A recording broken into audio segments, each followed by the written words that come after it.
Perkenalkan, nama saya Muhammad Aikal Bakri dari kelas 9C. Di sini saya akan menjelaskan tentang perubahan sosial penduduk dan kerjasama ekonomi internasional. Yang akan saya bahas yaitu perubahan sosial penduduk. Apa itu perubahan sosial penduduk? Perubahan sosial penduduk merujuk pada perubahan yang terjadi dalam struktur dan perilaku masyarakat akibat dinamika jumlah dan komposisi penduduk. Faktor utamanya antara lain yang pertama, pertumbuhan penduduk. Semakin banyak populasi, semakin besar kebutuhan akan makanan, pekerjaan, dan tempat tinggal.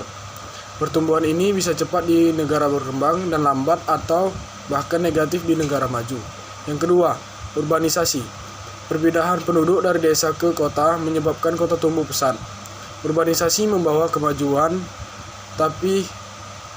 ekonomi, tapi juga bisa menimbulkan masalah seperti kemacetan, pengangguran, dan pemukiman kumuh. Yang ketiga, pendidikan dan teknologi. Akses pendidikan yang lebih baik membuat masyarakat lebih kritis dan inovatif. Teknologi mengubah cara kerja, komunikasi, dan gaya hidup penduduk. Yang keempat, perubahan struktur keluarga. Dahulu keluarga besar lazim, kini keluarga kecil lebih umum. Peran perempuan juga semakin aktif di dunia kerja.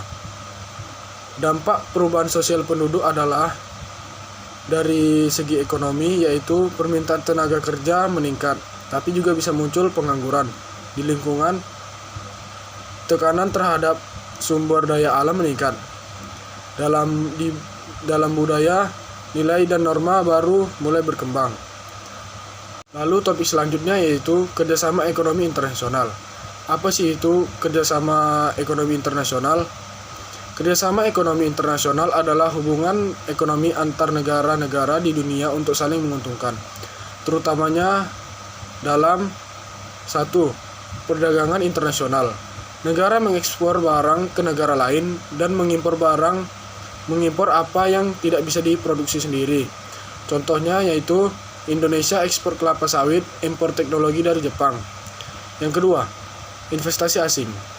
Modal asing masuk ke suatu negara untuk membangun pabrik atau infrastruktur. Hal ini bisa menciptakan lapangan kerja dan transfer teknologi. Yang ketiga, organisasi ekonomi internasional.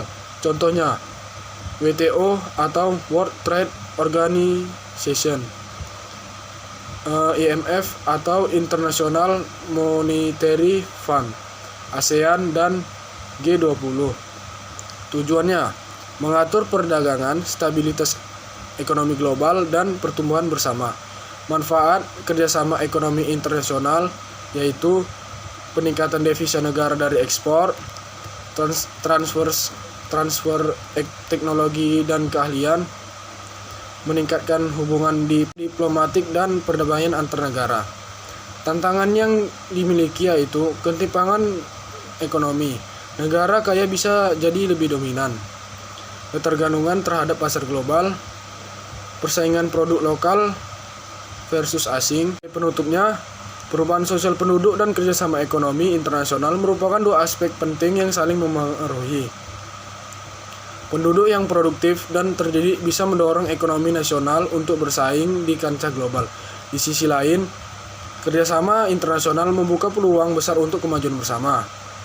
Mari kita jadi generasi yang akan perubahan ini dan aktif berperan membangun masa depan yang lebih baik.